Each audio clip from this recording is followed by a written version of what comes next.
The Tree of Life by Catherine Lucille Moore. Over time-ruined Ilar, the searching planes swooped and circled. Northwest Smith, peering up at them with a steel-pale stare from the shelter of a half-collapsed temple, thought of vultures wheeling above carrion. All day long now they had been raking these ruins for him. Presently, he knew, thirst would begin to parch his throat and hunger to gnaw at him. There was neither food nor water in these ancient Martian ruins, and he knew that it could be only a matter of time before the urgencies of his own body would drive him out to signal those wheeling patrol ships and trade his hard-won liberty for food and drink. He crouched lower under the shadow of the temple arch, and cursed the accuracy of the patrol gunner whose flame blast had caught his dodging ship just at the edge of Ilar's ruins. Presently it occurred to him that in most Martian temples of the ancient days an ornamental well had stood in the outer court for the benefit of wayfarers. Of course, all water in it would be 1,000,000 years dry now, but for lack of anything better to do, he rose from his seat at the edge of the collapsed central dome and made his cautious way by still intact corridors toward the front of the temple. He paused in a tangle of wreckage at the courtyard's edge and looked out across the sun-drenched expanse of pavement toward that ornate well that once had served travelers who passed by here in the days when Mars was a green planet. It was an unusually elaborate well, and amazingly well preserved. Its rim had been inlaid with a mosaic pattern whose symbolism must once have borne deep meaning, and above it, in a great fan of time-defying bronze, an elaborate grillwork portrayed the inevitable Tree of Life pattern, which so often appears in the symbolism of the three worlds. Smith looked at it a bit incredulously from his shelter. It was so miraculously preserved amidst all this chaos of broken stone, casting a delicate tracery of shadow on the sunny pavement, as perfectly as it must have done 1,000,000 years ago, when dusty travelers paused here to drink. He could picture them filing in at noontime through the great gates that... The vision vanished abruptly as his questing eyes made the circle of the ruined walls. There had been no gate. He could not find a trace of it anywhere around the outer wall of the court. The only entrance here, as nearly as he could tell from the foundations that remained, had been the door in whose ruins he now stood. Queer. This must have been a private court, then, its great grille-crowned well reserved for the use of the priests. Or wait. Had there not been a priest-king Ilar after whom the city was named? A wizard king, so legend said, who ruled temple as well as palace with an iron hand. This elaborately patterned well of material royal enough to withstand the weight of ages might well have been sacrosanct for the use of that long-dead monarch. It might. Across the sun-bright pavement swept the shadow of a plane. Smith dodged back into deeper hiding while the ship circled low over the courtyard. And it was then, as he crouched against a crumbled wall and waited, motionless, for the danger to pass, that he became aware for the first time of a sound that startled him so he could scarcely credit his ears, a recurrent sound, choked and sorrowful, the sound of a woman sobbing. The incongruity of it made him forgetful for a moment of the peril hovering overhead in the sun-hot outdoors. The dimness of the temple ruins became a living and vital place for that moment, throbbing with the sound of tears. He looked about half in incredulity, wondering if hunger and thirst were playing tricks on him already, or if these broken halls might be haunted by a 1,000,000-years-old sorrow that wept along the corridors to drive its hearers mad. There were tales of such haunters in some of Mars's older ruins. The hair prickled faintly at the back of his neck as he laid a hand on the butt of his force gun and commenced a cautious prowl toward the source of the muffled noise. Presently, he caught a flash of white, luminous in the gloom of these ruined walls, and went forward with soundless steps, eyes narrowed in the effort to make out what manner of creature this might be that wept alone in time-forgotten ruins. It was a woman. Or it had the dim outlines of a woman, huddled against an angle of fallen walls and veiled in a fabulous shower of long, dark hair. But there was something uncannily odd about her, He could not focus his pale stare upon her outlines. She was scarcely more than a luminous blot of whiteness in the gloom, shimmering with a look of unreality which the sound of her sobs denied. Before he could make up his mind just what to do, something must have warned the weeping girl that she was no longer alone, for the sound of her tears checked suddenly and she lifted her head, turning to him a face no more distinguishable than her body's outlines. He made no effort to resolve the blurred features into visibility, for out of that luminous mask burned two eyes that caught his with an almost perceptible impact and gripped them in a stare from which he could not have turned if he would. They were the most amazing eyes he had ever met, colored like moonstone, milkily translucent, so that they looked almost blind. And that magnetic stare held him motionless. In the instant that she gripped him with that fixed, moonstone look, he felt oddly as if a tangible bond were taut between them. Then she spoke, and he wondered if his mind, after all, had begun to give way in the haunted loneliness of dead Ilar. For though the words she spoke fell upon his ears in a gibberish of meaningless sounds, yet in his brain a message formed with a clarity that far transcended the halting communication of words. And her milkily colored eyes bored into his with a fierce intensity. "I'm lost! I'm lost!" wailed the voice in his brain. A rush of sudden tears brimmed the compelling eyes, veiling their brilliance, and he was free again with that clouding of the moonstone surfaces. Her voice wailed, but the words were meaningless, and no knowledge formed in his brain to match them. Stiffly he stepped back a pace and looked down at her, a feeling of helpless incredulity rising within him. For he still could not focus directly upon the shining whiteness of her, and nothing save those moonstone eyes were clear to him. The girl sprang to her feet and rose on tiptoe, gripping his shoulders with urgent hands. Again, the blind intensity of her eyes took hold of his, with a force almost as tangible as the clutch of her hands. Again, that stream of intelligence poured into his brain, strongly, pleadingly. "Please, please take me back. I'm so frightened. I can't find my way. Oh, please!" He blinked down at her, his dazed mind gradually realizing the basic facts of what was happening. Obviously, her milky, unseeing eyes held a magnetic power that carried her thoughts to him without the need of a common speech. And they were the eyes of a powerful mind, the outlets from which a stream of fierce energy poured into his brain. Yet the words they conveyed were the words of a terrified and helpless girl.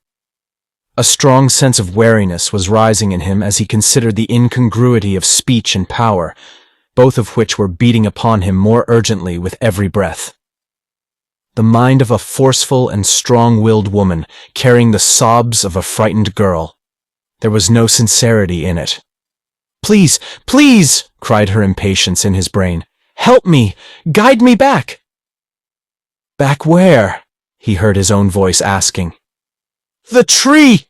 wailed that queer speech in his brain, while gibberish was all his ears heard, and the moonstone stare transfixed him strongly. "The tree of life! Oh, take me back to the shadow of the tree!" A vision of the grill-ornamented well leaped into his memory. It was the only tree symbol he could think of just then. But what possible connection could there be between the well and the lost girl, if she was lost?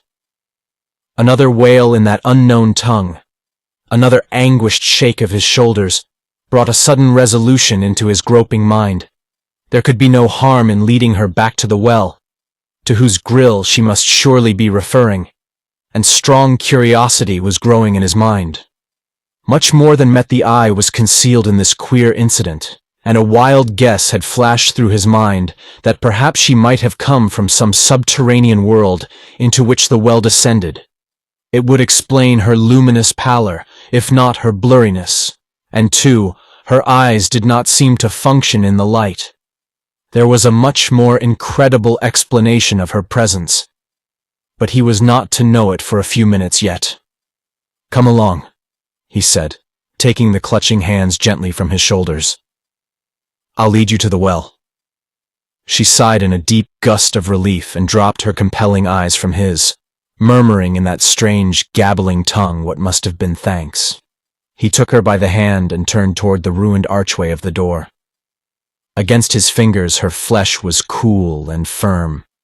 To the touch she was tangible, but even thus near, his eyes refused to focus upon the cloudy opacity of her body, the dark blur of her streaming hair. Nothing but those burning, blinded eyes were strong enough to pierce the veil that parted them. She stumbled along at his side over the rough floor of the temple, saying nothing more, panting with eagerness to return to her incomprehensible tree. How much of that eagerness was assumed, Smith still could not be quite sure. When they reached the door, he halted her for a moment, scanning the sky for danger. Apparently, the ships had finished with this quarter of the city, for he could see 2 or 3 of them, half a mile away, hovering low over Ilar's northern section. He could risk it without much peril. He led the girl cautiously out into the sun-hot court. She could not have known by sight that they neared the well, but when they were within 20 paces of it, she flung up her blurred head suddenly and tugged at his hand. It was she who led him that last stretch which parted the two from the well. In the sun, the shadow tracery of the grille's symbolic pattern lay vividly outlined on the ground. The girl gave a little gasp of delight. She dropped his hand and ran forward 3 short steps and plunged into the very center of that shadowy pattern on the ground. And what happened then was too incredible to believe. The pattern ran over her like a garment, curving to the curve of her body in the way all shadows do. But as she stood there, striped and laced with the darkness of it, there came a queer shifting in the lines of black tracery, a subtle, inexplicable movement to one side. And with that motion, she vanished. It was exactly as if that shifting had moved her out of one world into another. Stupidly, Smith stared at the spot from which she had disappeared. Then several things happened almost simultaneously. The zoom of a plane broke suddenly into the quiet.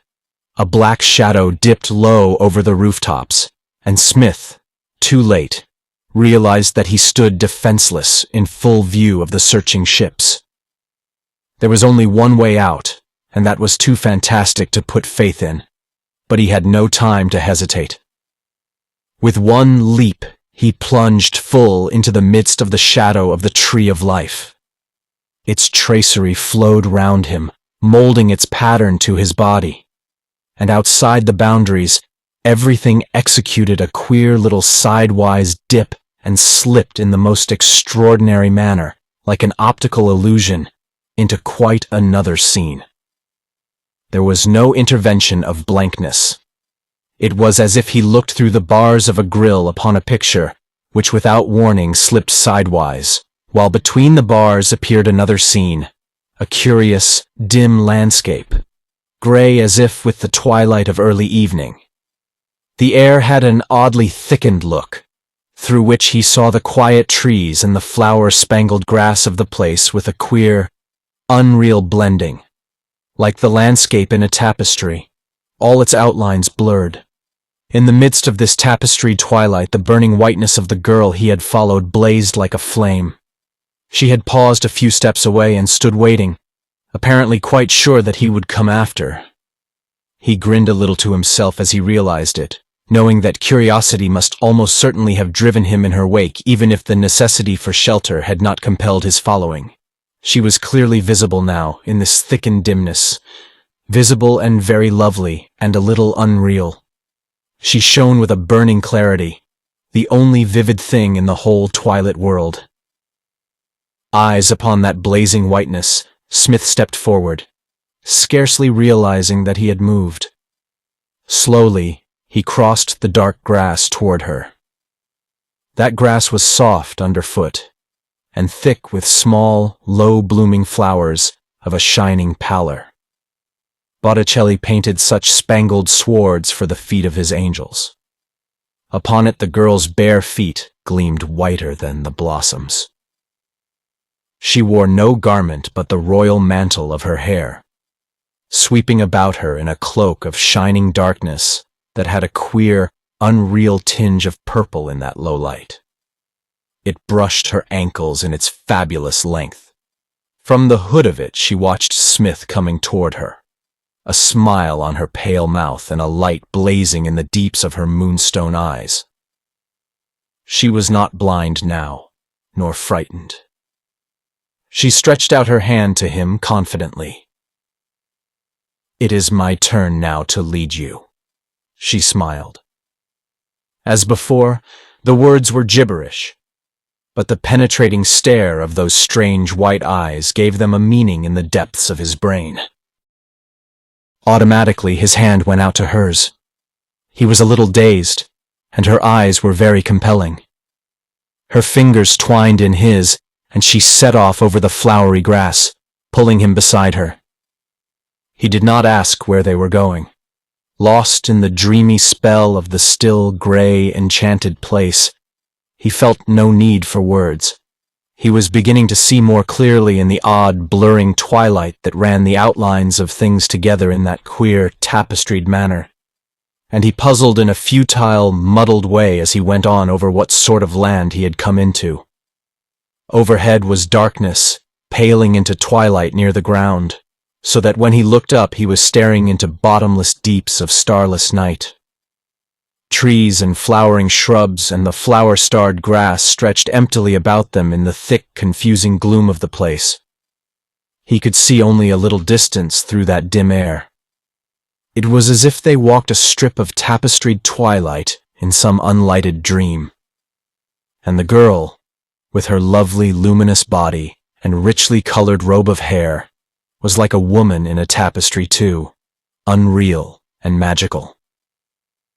After a while, when he had become a little adjusted to the queerness of the whole scene, he began to notice furtive movements in the shrubs and trees they passed.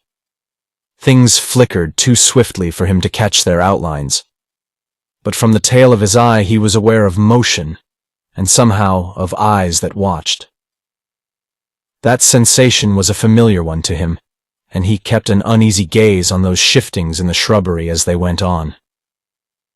Presently he caught a watcher in full view between bush and tree, and saw that it was a man, a little, furtive, dark-skinned man, who dodged hastily back into cover again, before Smith's eyes could do more than take in the fact of his existence. After that, he knew what to expect, and could make them out more easily. Little, darting people with big eyes that shone with a queer, sorrowful darkness from their small, frightened faces as they scuttled through the bushes, dodging always just out of plain sight among the leaves. He could hear the soft rustle of their passage, and once or twice when they passed near a clump of shrubbery, he thought he caught the echo of little whispering calls, gentle as the rustle of leaves, and somehow full of a strange warning note so clear that he caught it even amid the murmur of their speech. Warning calls, and little furtive hiders in the leaves, and a landscape of tapestried blurring carpeted with Botticelli flower-strewn sward. It was all a dream. He felt quite sure of that. It was a long while before curiosity awakened in him sufficiently to make him break the stillness. But at last he asked dreamily, "Where are we going?" The girl seemed to understand that, without the necessity of the bond her hypnotic eyes made, for she turned and caught his eyes in a white stare and answered, "To Thag. Thag desires you." "What is Thag?" In answer to that, she launched without preliminary upon a little sing-song monologue of explanation whose stereotyped formula made him faintly uneasy with the thought that it must have been made very often to attain the status of a set speech. Made to many men, perhaps, whom Thag had desired. And what became of them afterward, he wondered. But the girl was speaking. "Many ages ago, there dwelt in Ilar the great king Ilar, for whom the city was named." He was a magician of mighty power, but not mighty enough to fulfill all his ambitions. So by his arts, he called up out of darkness the being known as Thag, and with him struck a bargain. By that bargain, Thag was to give of his limitless power, serving Ilar all the days of Ilar's life, and in return the king was to create a land for Thag's dwelling place, and people it with slaves, and furnish a priestess to tend Thag's needs. This is that land.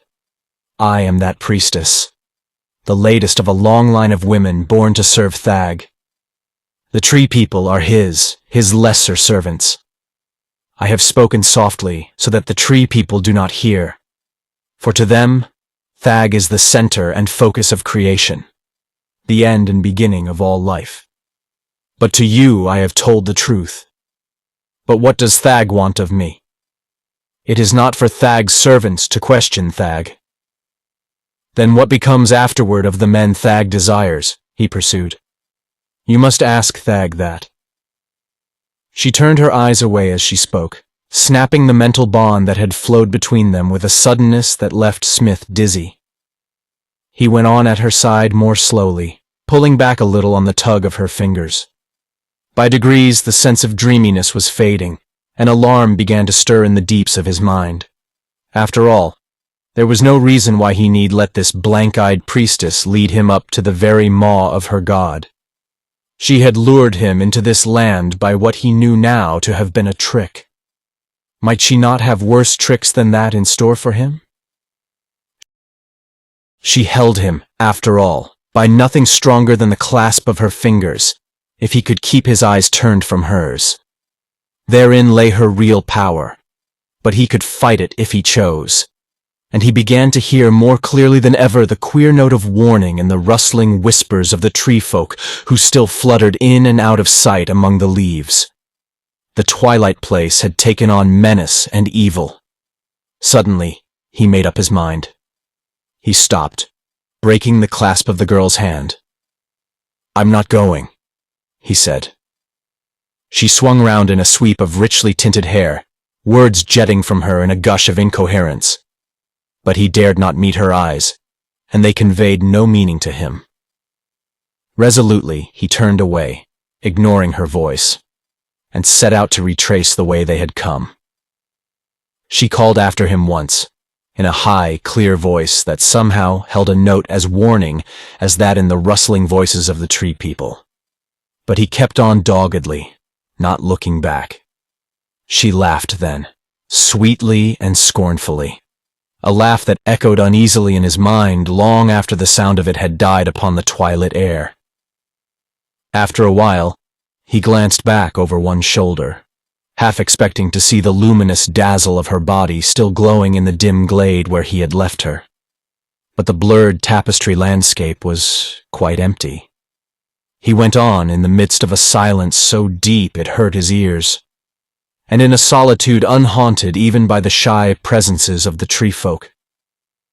They had vanished with the fire-bright girl, and the whole twilight land was empty save for himself. He plodded on across the dark grass, crushing the upturned flower faces under his boots and asking himself wearily if he could be mad. There seemed little other explanation for this hushed and tapestried solitude that had swallowed him up. In that thunderous quiet, in that deathly solitude, he went on. When he had walked for what seemed to him much longer than it should have taken to reach his starting point, and still no sign of an exit appeared, he began to wonder if there were any way out of the gray land of Thag. For the first time he realized that he had come through no tangible gateway. He had only stepped out of a shadow, and, now that he thought of it, there were no shadows here. The grayness swallowed everything up, leaving the landscape oddly flat, like a badly drawn picture. He looked about helplessly, quite lost now and not sure in what direction he should be facing, for there was nothing here by which to know directions.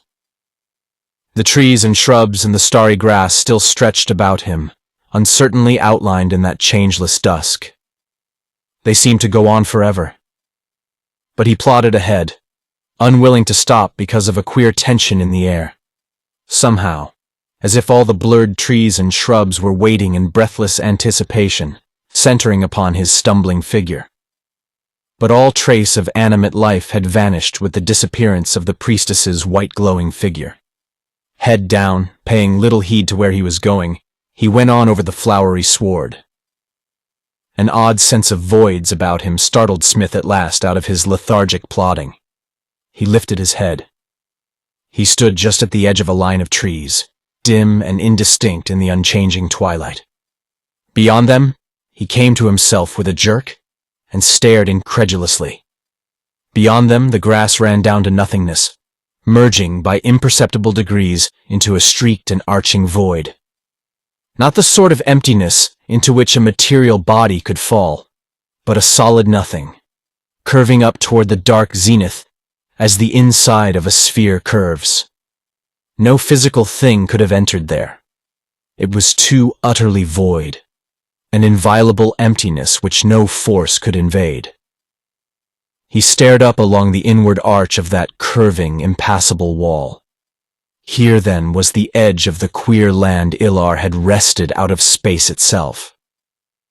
This arch must be the curving of solid space which had been bent awry to enclose the magical land. There was no escape this way. He could not even bring himself to approach any nearer to that streaked and arching blank. He could not have said why, but it woke in him an inner disquiet so strong that after a moment's staring he turned his eyes away. Presently he shrugged and set off along the inside of the line of trees which parted him from the space wall. Perhaps there might be a break somewhere. It was a forlorn hope, but the best that offered. Wearily he stumbled on over the flowery grass. How long he had gone on along that almost imperceptibly curving line of border he could not have said, but after a timeless interval of gray solitude, he gradually became aware that a tiny rustling and whispering among the leaves had been growing louder by degrees for some time. He looked up. In and out among the trees which bordered that solid wall of nothingness, little, indistinguishable figures were flitting. The tree men had returned. Queerly grateful for their presence, he went on a bit more cheerfully, paying no heed to their timid dartings to and fro, for Smith was wise in the ways of wildlife. Presently, when they saw how little heed he paid them, they began to grow bolder, their whispers louder. And among those rustling voices, he thought he was beginning to catch threads of familiarity. Now and again, a word reached his ears that he seemed to recognize, lost amidst the gibberish of their speech. He kept his head down and his hands quiet, plodding along with a cunning stillness that began to bear results. From the corner of his eye he could see that a little dark tree man had darted out from cover and paused midway between bush and tree to inspect the queer, tall stranger. Nothing happened to this daring venturer, and soon another risked a pause in the open to stare at the quiet walker among the trees. In a little while, a small crowd of the tree people was moving slowly parallel with his course, staring with all the avid curiosity of wild things at Smith's plodding figure, and among them the rustling whispers grew louder. Presently, the ground dipped down into a little hollow ringed with trees. It was a bit darker here than it had been on the higher level, and as he went down the slope of its side, he saw that among the underbrush which filled it were cunningly hidden huts, twined together out of the living bushes. Obviously, the hollow was a tiny village where the tree folk dwelt. He was sure of this when they began to grow bolder as he went down into the dimness of the place. The whispers shrilled a little, and the boldest among his watchers ran almost at his elbow, twittering their queer, broken speech in hushed syllables, whose familiarity still bothered him with its haunting echo of words he knew. When he had reached the center of the hollow, he became aware that the little folk had spread out in a ring to surround him. Wherever he looked, their small, anxious faces and staring eyes confronted him. He grinned to himself and came to a halt, waiting gravely. None of them seemed quite brave enough to constitute himself spokesman, But among several, a hurried whispering broke out in which he caught the words thag and danger and beware. He recognized the meaning of these words without placing in his mind their origins in some tongue he knew. He knit his sun-bleached brows and concentrated harder, striving to wrest from that curious, murmuring whisper some hint of its original root. He had a smattering of more tongues than he could have counted offhand, and it was hard to place these scattered words among any one speech. But the word thag had a sound like that of the very ancient dryland tongue, which upon Mars is considered at once the oldest and the most uncouth of all the planet's languages. And with that clue to guide him, he presently began to catch other syllables which were remotely like syllables from the dryland speech. They were almost unrecognizable, far more ancient than the very oldest versions of the tongue he had ever heard repeated, almost primitive in their crudity and simplicity. And for a moment the sheerest awe came over him as he realized the significance of what he listened to. The dryland race today is a handful of semi-brutes, degenerate from the ages of past time when they were a mighty people at the apex of an almost forgotten glory. That day is millions of years gone now, too far in the past to have record save in the vaguest folklore. Yet here was a people who spoke the rudiments of that race's tongue as it must have been spoken in the race's dim beginnings, perhaps a million years earlier even than that immemorial time of their triumph. The reeling of millenniums set Smith's mind awhirl with the effort at compassing their span. There was another connotation in the speaking of that tongue by these timid bush dwellers too. It must mean that the forgotten wizard king, Ilar, had peopled his sinister twilight land with the ancestors of today's dry land dwellers. If they shared the same tongue, they must share the same lineage. And humanity's remorseless adaptability had done the rest. It had been no kinder here than in the outside world, where the ancient plainsmen who had roamed Mars's green prairies had dwindled with their dying plains, degenerating at last into a shrunken, leather-skinned bestiality.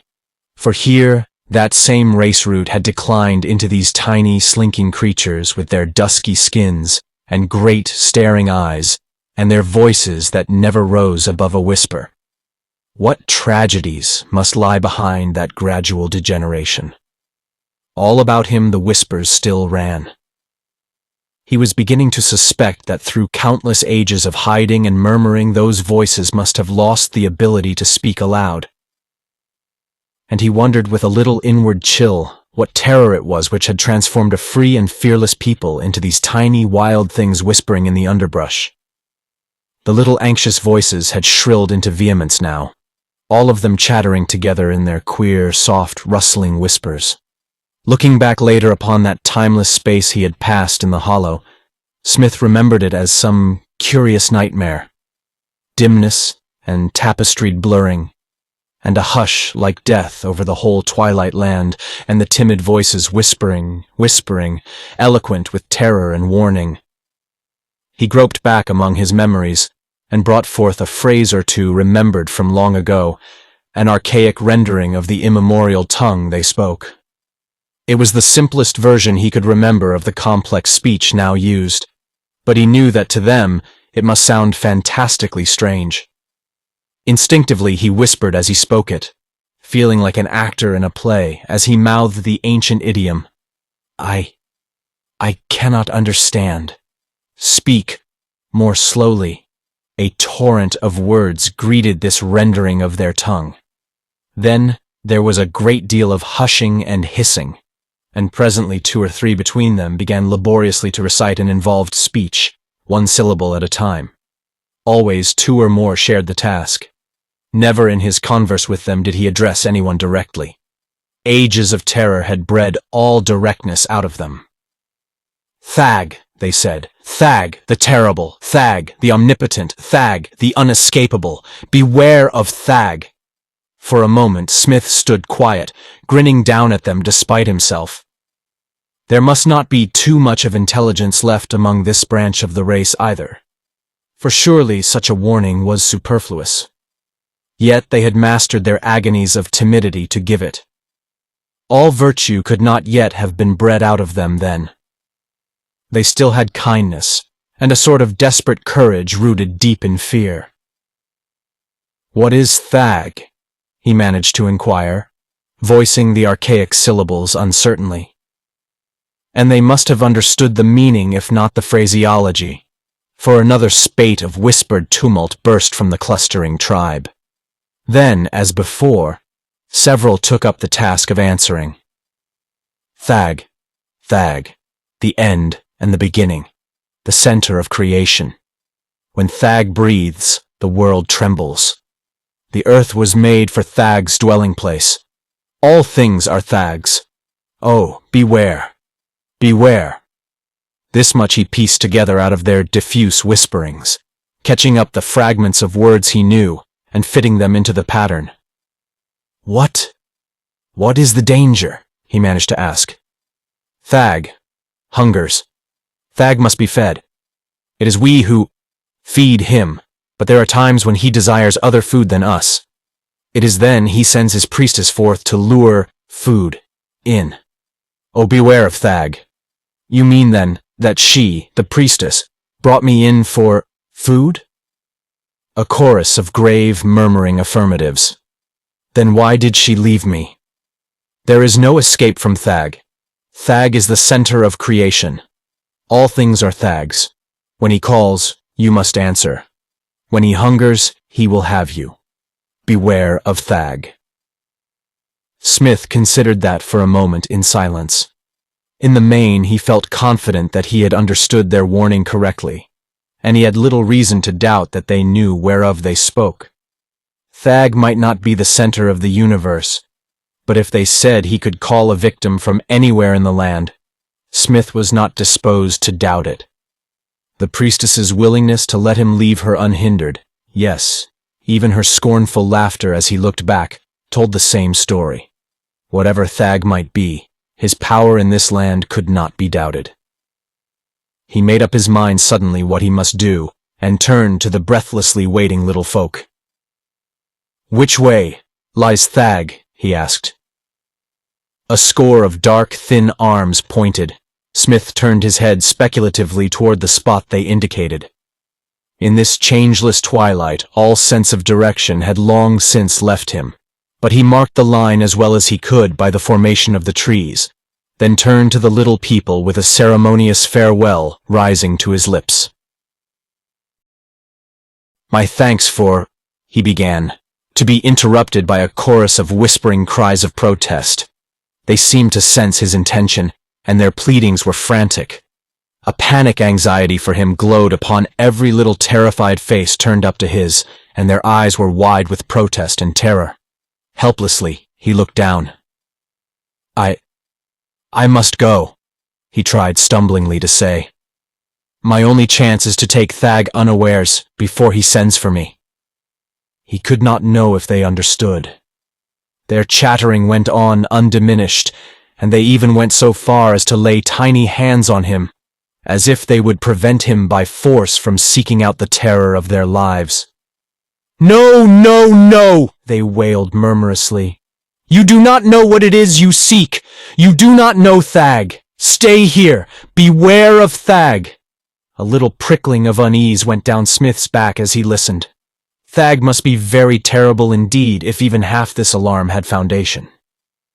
And to be quite frank with himself, he would greatly have preferred to remain here in the hidden quiet of the hollow, with its illusion of shelter, for as long as he was allowed to stay. But he was not of the stuff that yields very easily to its own terrors, and hope burned strongly in him still. So he squared his broad shoulders and turned resolutely in the direction the tree folk had indicated. When they saw that he meant to go, their protests sank to a wail of bitter grieving. With that sound moaning behind him, he went up out of the hollow, like a man setting forth to the music of his own dirge. A few of the bravest went with him a little way, flitting through the underbrush and darting from tree to tree in a timidity so deeply ingrained that even when no immediate peril threatened, they dared not go openly through the twilight. Their presence was comforting to Smith as he went on. A futile desire to help the little terror-ridden tribe was rising in him. A useless gratitude for their warning and their friendliness, their genuine grieving at his departure, and their odd, paradoxical bravery even in the midst of hereditary terror. But he knew that he could do nothing for them, when he was not at all sure he could even save himself. Something of their panic had communicated itself to him, and he advanced with a sinking at the pit of his stomach. Fear of the unknown is so poignant a thing, feeding on its own terror, that he found his hands beginning to shake a little and his throat going dry as he went on. The rustling and whispering among the bushes dwindled as his followers one by one dropped away, the bravest staying the longest, but even they failing in courage as Smith advanced steadily in that direction from which all their lives they had been taught to turn their faces. Presently, he realized that he was alone once more. He went on more quickly, anxious to come face to face with this horror of the twilight and dispel at least the fearfulness of its mystery. The silence was like death. Not a breeze stirred the leaves, and the only sound was his own breathing, the heavy thud of his own heart. Somehow he felt sure that he was coming nearer to his goal. The hush seemed to confirm it. He loosened the force gun at his thigh. In that changeless twilight, the ground was sloping down once more into a broader hollow. He descended slowly, every sense alert for danger, not knowing if Thag was beast or human or elemental, visible or invisible. The trees were beginning to thin. He knew that he had almost reached his goal. He paused at the edge of the last line of trees. A clearing spread out before him at the bottom of the hollow, quiet in the dim, translucent air. He could focus directly upon no outlines anywhere, for the tapestried blurring of the place. But when he saw what stood in the very center of the clearing, he stopped dead still, like one turned to stone, and a shock of utter cold went chilling through him. Yet he could not have said why. For in the clearing's center stood the tree of life. He had met the symbol too often in patterns and designs not to recognize it, but here that fabulous thing was living, growing, actually springing up from a rooted firmness in the spangled grass as any tree might spring. Yet it could not be real. Its thin brown trunk, of no recognizable substance, smooth and gleaming, mounted in the traditional spiral. Its 12 fantastically curving branches arched delicately outward from the central stem. It was bare of leaves. No foliage masked the serpentine brown spiral of the trunk. But at the tip of each symbolic branch flowered a blossom of bloody rose so vivid he could scarcely focus his dazzled eyes upon them. This tree alone of all objects in the dim land was sharply distinct to the eye, terribly distinct, remorselessly clear.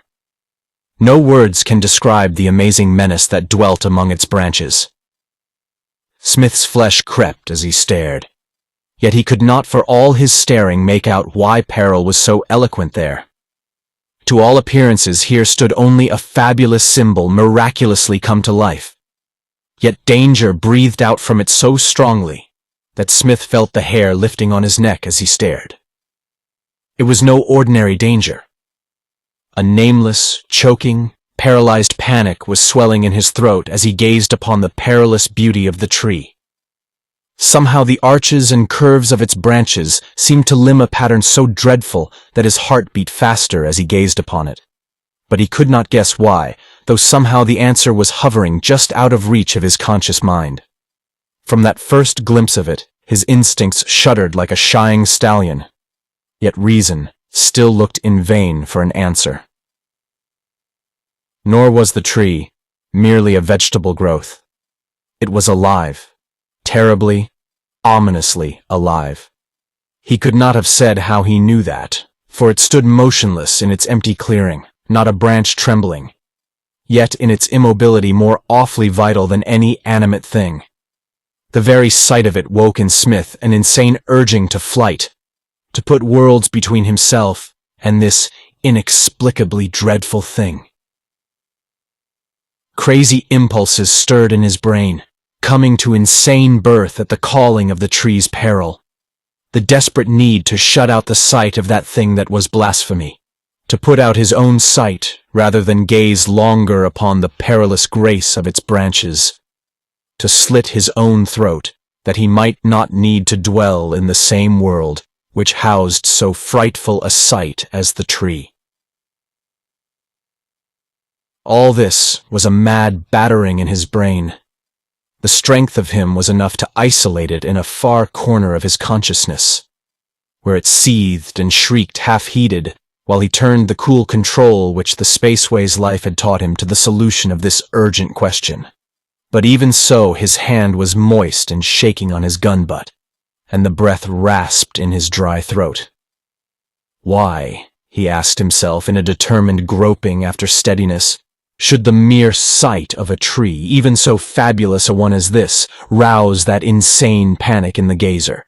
What peril could dwell invisibly in a tree so frightful that the living horror of it could drive a man mad with the very fact of its unseen presence? He clenched his teeth hard and stared resolutely at that terrible beauty in the clearing, fighting down the sick panic that rose in his throat as his eyes forced themselves to dwell upon the tree. Gradually, the revulsion subsided. After a nightmare of striving, he mustered the strength to force it down far enough to allow reason's entry once more. Sternly holding down that frantic terror under the surface of consciousness, he stared resolutely at the tree.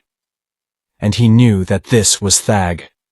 It could be nothing else, for surely two such dreadful things could not dwell in one land. It must be Thag, and he could understand now the immemorial terror in which the tree folk held it, but he did not yet grasp in what way it threatened them physically. The inexplicable dreadfulness of it was a menace to the mind's very existence. But surely a rooted tree, however terrible to look at, could wield little actual danger. As he reasoned, his eyes were seeking restlessly among the branches, searching for the answer to their dreadfulness. After all, this thing wore the aspect of an old pattern, and in that pattern there was nothing dreadful. The Tree of Life had made up the design upon that well-top in Iller through whose shadow he had entered here, and nothing in that bronze grillwork had roused terror. Then why? What living menace dwelt invisibly among these branches to twist them into curves of horror? A fragment of old verse drifted through his mind as he stared in perplexity. What immortal hand or eye could frame thy fearful symmetry? And for the first time the true significance of a fearful symmetry broke upon him. Truly a more than human agency must have arched these subtle curves so delicately into dreadfulness, into such an awful beauty, that the very sight of it made those atavistic terrors he was so sternly holding down leap in a gibbering terror. A tremor rippled over the tree. Smith froze rigid, staring with startled eyes. No breath of wind had stirred through the clearing, but the tree was moving with a slow, serpentine grace, writhing its branches leisurely in a horrible travesty of voluptuous enjoyment. And upon their tips the blood-red flowers were spreading like cobras' hoods, swelling and stretching their petals out and glowing with a hue so eye-piercingly vivid that it transcended the bounds of color and blazed forth like pure light. But it was not toward Smith that they stirred. They were arching out from the central trunk toward the far side of the clearing. After a moment, Smith tore his eyes away from the indescribably dreadful flexibility of those branches and looked to see the cause of their writhing. A blaze of luminous white had appeared among the trees across the clearing. The priestess had returned. He watched her pacing slowly toward the tree, walking with a precise and delicate grace as liquidly lovely as the motion of the tree. Her fabulous hair swung down about her in a swaying robe that rippled at every step, away from the moon-white beauty of her body. Straight toward the tree she paced, and all the blossoms glowed more vividly at her nearness, the branches stretching toward her, rippling with eagerness. Priestess though she was, he could not believe that she was going to come within touch of that tree, the very sight of which roused such a panic instinct of revulsion in every fiber of him. But she did not swerve or slow in her advance, walking delicately over the flowery grass, arrogantly luminous in the twilight, so that her body was the center and focus of any landscape she walked in. She neared her horribly eager god. Now she was under the tree, and its trunk had writhed down over her, and she was lifting her arms like a girl to her lover. With a gliding slowness, the flame-tipped branches slid round her. In that incredible embrace, she stood immobile for a long moment, the tree arching down with all its curling limbs, the girl straining upward, her head thrown back, and the mantle of her hair swinging free of her body as she lifted her face to the quivering blossoms. The branches gathered her closer in their embrace. Now the blossoms arched near, curving down all about her, touching her very gently, twisting their blazing faces toward the focus of her moon-white body. One poised directly above her face, trembled, brushed her mouth lightly, and the tree's tremor ran unbroken through the body of the girl it clasped. The incredible dreadfulness of that embrace was suddenly more than Smith could bear. All his terrors, crushed down with so stern a self-control, without warning, burst all bounds and rushed over him in a flood of blind revulsion. A whimper choked up in his throat, and quite involuntarily he swung round and plunged into the shielding trees, hands to his eyes in a futile effort to blot out the sight of lovely horror behind him, whose vividness was burnt upon his very brain. Heedlessly he blundered through the trees, no thought in his terror-blank mind save the necessity to run, until he could run no more. He had given up all attempt at reason and rationality. He no longer cared why the beauty of the tree was so dreadful. He only knew that until all space lay between him and its symmetry, he must run and run and run. What brought that frenzied madness to an end, he never knew. When sanity returned to him, he was lying face down on the flower-spangled sward, in a silence so deep that his ears ached with its heaviness. The grass was cool against his cheek. For a moment, he fought the backflow of knowledge into his emptied mind. When it came, the memory of that horror he had fled from, he started up with a wild thing's swiftness and glared around pale-eyed into the unchanging dusk. He was alone. Not even a rustle in the leaves spoke of the tree folk's presence. For a moment, he stood there alert, wondering what had roused him, wondering what would come next. He was not left long in doubt. The answer was shrilling very, very faintly through that aching quiet, an infinitesimally tiny, unthinkably faraway murmur, which yet pierced his eardrums with the sharpness of tiny needles. Breathless, he strained in listening. Swiftly the sound grew louder. It deepened upon the silence, sharpened and shrilled until the thin blade of it was vibrating in the center of his innermost brain. And still it grew, swelling louder and louder through the twilight world in cadences that were rounding into a queer sort of music, and taking on such an unbearable sweetness that Smith pressed his hands over his ears in a futile attempt to shut the sound away.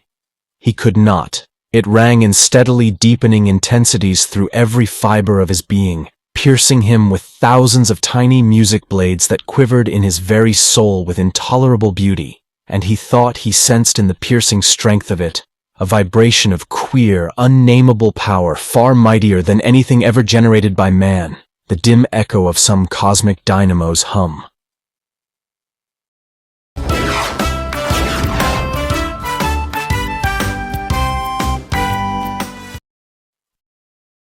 The sound grew sweeter as it strengthened, with a queer, inexplicable sweetness unlike any music he had ever heard before, rounder and fuller and more complete than any melody made up of separate notes.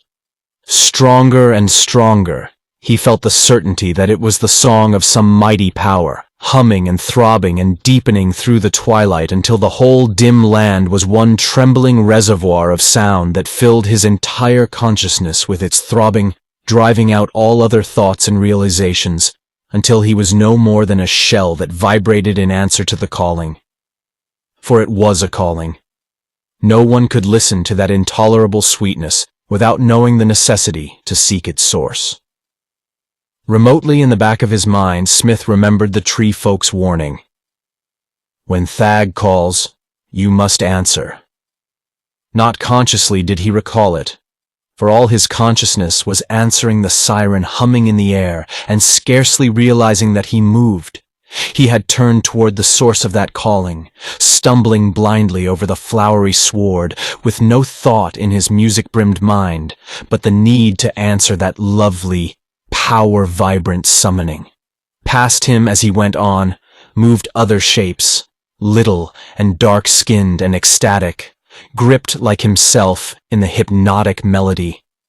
The tree folk had forgotten even their inbred fear at Thag's calling, and walked boldly through the open twilight, lost in the wonder of the song. Smith went on with the rest, deaf and blind to the land around him, alive to one thing only, that summons from the siren tune. Unrealizingly, he retraced the course of his frenzied flight, past the trees and bushes he had blundered through, down the slope that led to the tree's hollow, through the thinning of the underbrush to the very edge of the last line of foliage which marked the valley's rim. By now the calling was so unbearably intense, so intolerably sweet, that somehow in its very strength it set free a part of his dazed mind as it passed the limits of audible things and soared into ecstasies which no senses bound. And though it gripped him ever closer in its magic, a sane part of his brain was waking into realization. For the first time, alarm came back into his mind, and by slow degrees, the world returned about him. He stared stupidly at the grass moving by under his pacing feet. He lifted a dragging head and saw that the trees no longer rose about him, that a twilit clearing stretched away on all sides toward the forest rim which circled it, that the music was singing from some source so near that the tree. Terror leaped within him like a wild thing. The tree, quivering with unbearable clarity in the thick, dim air, writhed above him, blossoms blazing with bloody radiance, and every branch vibrant and undulant to the tune of that unholy song. Then he was aware of the lovely, luminous whiteness of the priestess swaying forward under the swaying limbs, her hair rippling back from the loveliness of her as she moved. Choked and frenzied with unreasoning terror, he mustered every effort that was in him to turn, to run again like a madman out of that dreadful hollow, to hide himself under the weight of all space from the menace of the tree. And all the while he fought, all the while panic drummed like mad in his brain. His relentless body plodded on straight toward the hideous loveliness of that siren singer towering above him. From the first he had felt subconsciously that it was Thag who called, and now, in the very center of that ocean of vibrant power, he knew. Gripped in the music's magic, he went on. All over the clearing, other hypnotized victims were advancing slowly, with mechanical steps and wide, frantic eyes, as the tree folk came helplessly to their god's calling. He watched a group of little dusky sacrifices pace step by step, nearer to the tree's vibrant branches. The priestess came forward to meet them with outstretched arms. He saw her take the foremost gently by the hands. Unbelieving, hypnotized with horrified incredulity, he watched her lead the rigid little creature forward under the fabulous tree whose limbs yearned downward like hungry snakes, the great flowers glowing with avid color. He saw the branches twist out and lengthen toward the sacrifice, quivering with eagerness. Then, with a tiger's leap, they darted, and the victim was swept out of the priestess's guiding hands up into the branches that darted round like tangled snakes in a clot that hid him for an instant from view. Smith heard a high, shuddering wail ripple out from that knot of struggling branches, a dreadful cry that held such an infinity of purest horror and understanding that he could not but believe that Thag's victims in the moment of their doom must learn the secret of his horror. After that one frightful cry came silence. In an instant the limbs fell apart again from emptiness. The little savage had melted like smoke among their writhing, too quickly to have been devoured. More as if he had been snatched into another dimension in the instant the hungry limbs hid him. Flame-tipped, avid, they were dipping now toward another victim as the priestess paced serenely forward. And still, Smith's rebellious feet were carrying him on, nearer and nearer the writhing peril that towered over his head. The music shrilled like pain. Now he was so close that he could see the hungry flower mouths in terrible detail as they faced round toward him. The limbs quivered and poised like cobras, reached out with a snakish lengthening, down inexorably toward his shuddering helplessness. The priestess was turning her calm white face toward his. Those arcs and changing curves of the branches as they neared were sketching lines of pure horror whose meaning he still could not understand, save that they deepened in dreadfulness as he neared. For the last time that urgent wonder burned up in his mind. Why? Why so simple a thing as this fabulous tree should be infused with an indwelling terror, strong enough to send his innermost soul frantic with revulsion? For the last time, because in that trembling instant, as he waited for their touch, as the music brimmed up with unbearable, brain-wrenching intensity, in that one last moment before the flower mouths seized him, he saw. He understood. With eyes opened at last by the instant's ultimate horror, he saw the real Thag. Dimly, he knew that until now, the thing had been so frightful that his eyes had refused to register its existence, his brain to acknowledge the possibility of such dreadfulness. It had literally been too terrible to see, though his instinct knew the presence of infinite horror. But now, in the grip of that mad, hypnotic song, in the instant before unbearable terror enfolded him, his eyes opened to full sight, and he saw. That tree was only Thag's outline, sketched three-dimensionally upon the twilight. Its dreadfully curving branches had been no more than Thag's barest contours, yet even they had made his very soul sick with intuitive revulsion. But now, seeing the true horror, his mind was too numb to do more than register its presence. Thag, hovering monstrously between earth and heaven, billowing and surging up there in the translucent twilight, tethered to the ground by the tree's bending stem, and reaching ravenously after the hypnotized fodder that his calling brought helpless into his clutches. One by one, he snatched them up. One by one absorbed them into the great, unseeable horror of his being. That, then, was the reason why they vanished so instantaneously, sucked into the concealing folds of a thing too dreadful for normal eyes to see. The priestess was pacing forward. Above her, the branches arched and leaned. Caught in a timeless paralysis of horror, Smith stared upward into the enormous bulk of Thag, while the music hummed intolerably in his shrinking brain. Thag, the monstrous thing from darkness, called up by Ilar in those long-forgotten times when Mars was a green planet. Foolishly, his brain wandered among the ramifications of what had happened so long ago that time itself had forgotten, refusing to recognize the fate that was upon himself. He knew a tingle of respect for the ages-dead wizard who had dared command a being like this to his services, this vast, blind, hovering thing, ravenous for human flesh, indistinguishable even now save in those terrible outlines that sent panic leaping through him with every motion of the tree's fearful symmetry. All this flashed through his dazed mind in the one blinding instant of understanding. Then the priestess's luminous whiteness swam up before his hypnotized stare. Her hands were upon him, gently guiding his mechanical footsteps, very gently leading him forward into. The writhing branches struck downward, straight for his face, and in one flashing leap the moment's infinite horror galvanized him out of his paralysis. Why, he could not have said. It is not given to many men to know the ultimate essentials of all horror, concentrated into one fundamental unit.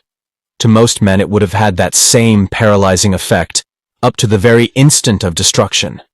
But in Smith, there must have been a bedrock of subtle violence, an unyielding, inflexible vehemence upon which the structure of his whole life was reared. Few men have it. And when that ultimate intensity of terror struck the basic flint of him, reaching down through mind and soul into the deepest depths of his being, it struck a spark from that inflexible barbarian buried at the roots of him which had force enough to shock him out of his stupor. In the instant of release, his hand swept like an unloosed spring, of its own volition, straight for the butt of his power gun. He was dragging it free as the tree's branches snatched him from its priestess's hands. The fire-colored blossoms burnt his flesh as they closed around him, the hot branches gripping like the touch of ravenous fingers. The whole tree was hot and throbbing with a dreadful travesty of fleshly life, as it whipped him aloft into the hovering bulk of incarnate horror above. In the instantaneous upward leap of the flower-tipped limbs, Smith fought like a demon to free his gun hand from the gripping coils. For the first time, Thag knew rebellion in his very clutches, and the ecstasy of that music which had dinned in Smith's ears so strongly that by now it seemed almost silence was swooping down a long arc into wrath, and the branches tightened with hot insistency, lifting the rebellious offering into Thag's monstrous, indescribable bulk. But even as they rose, Smith was twisting in their clutch to maneuver his hand into a position from which he could blast that undulant tree trunk into nothingness. He knew intuitively the futility of firing up into Thag's imponderable mass. Thag was not of the world he knew. The flame blast might well be harmless to that mighty hoverer in the twilight, but at the tree's root, where Thag's essential being merged from the imponderable to the material, rooting in earthly soil, he should be vulnerable, if he were vulnerable at all. Struggling in the tight hot coils, breathing the nameless essence of horror, Smith fought to free his hand.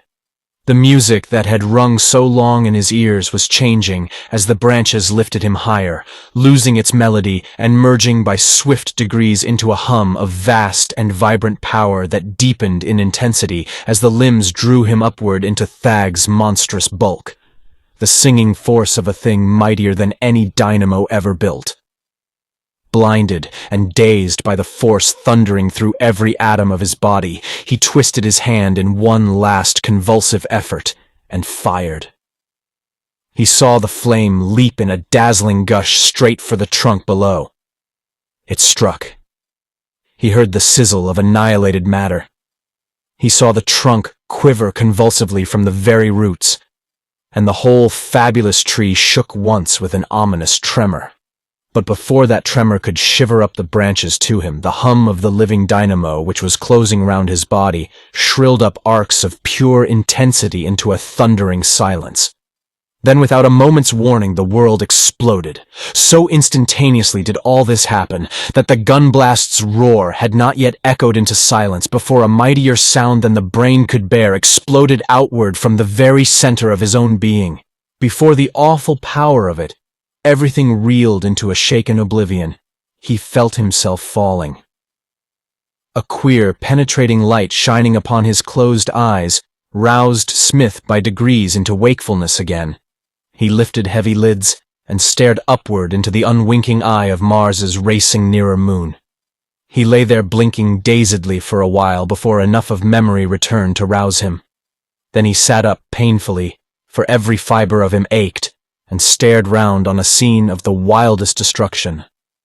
He lay in the midst of a wide, rough circle which held nothing but powdered stone. About it, rising raggedly in the moving moonlight, the blocks of time-forgotten Illar loomed. But they were no longer piled one upon another in a rough travesty of the city they once had shaped. Some force mightier than any of man's explosives seemed to have hurled them with such violence from their beds that their very atoms had been disrupted by the force of it, crumbling them into dust. And in the very center of the havoc lay Smith, unhurt. He stared in bewilderment about the moonlight ruins. In the silence it seemed to him that the very air still quivered in shocked vibrations. And as he stared, he realized that no force save one could have wrought such destruction upon the ancient stones. Nor was there any explosive known to man which would have wrought this strange, pulverizing havoc upon the blocks of Illar. That force had hummed unbearably through the living dynamo of Thag, a force so powerful that space itself had bent to enclose it. Suddenly he realized what must have happened. Not Illar, but Thag himself had warped the walls of space to enfold the twilit world, and nothing but Thag's living power could have held it so bent to segregate the little, terror-ridden land inviolate. Then when the tree's roots parted, Thag's anchorage in the material world failed, and in one great gust of unthinkable energy, the warped space walls had ceased to bend. Those arches of solid space had snapped back into their original pattern, hurling the land and all its dwellers into...